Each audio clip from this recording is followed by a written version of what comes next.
Μπέλη, έχει παίξει κακά. Κακά!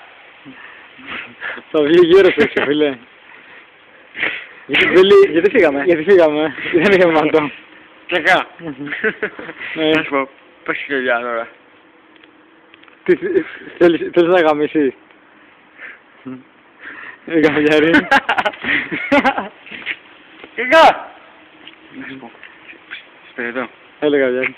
Χαβιάρες έτσι. Γουστάρεις. Την πήρα. Εντάξει φίλε, και εγώ έχω κλάσει. Η Ντίνα δεν είναι ωραίο μουνάκι. Το πήδαγα φίλε. Είδες, γιατί ο άλλος τα άφηνε. Φέρε Φέρε κλειδάρι μαλάκα να φύγω. Αγάμι σου. Φέρε κλειδάρι μαλάκα να φύγω. Πρέπει να στείλω μήνυμα.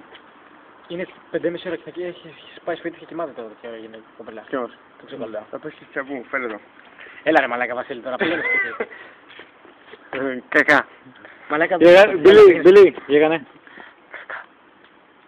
Κακά. Γέγανε.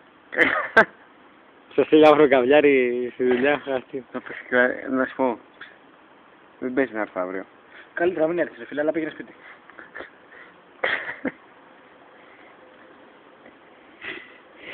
Αλλά καθείς αυτό. Γελάει ο Μπότος, γελάει. Μπότος. Ασχετά έχουμε πιει, ο Βασίλης έχει πει για όλους. Έχει πει για το σπίτι. Φίλε, έχετε πιει. Μου θα σου πω. Σπίρα εδώ. Πρέπει να παίξεις ταπού, αλήθεια. Μαλάκα ξεγόλα τώρα, γιατί δεν πρέπει να φτάσει να παίξεις ταπού.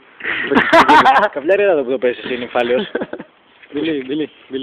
Πάμε και δύο. Θα σου πω. Κακά. Κακά. Αλλά είχαμε βγει το κόλλο μας, φαινούμε. Να σου πω. Κακά. Γουστάρουμε καβλιάριδες. Μας τράβωσε ο μαλάκας. Λοιπόν, άντε, μαλάκες τα νύχτα. Κακά! Κακά ρε καβλιάρι. Να σου πω. Θα εξυπνήσω ο γέρος μου. Φέρε έκδε εδώ μάξι.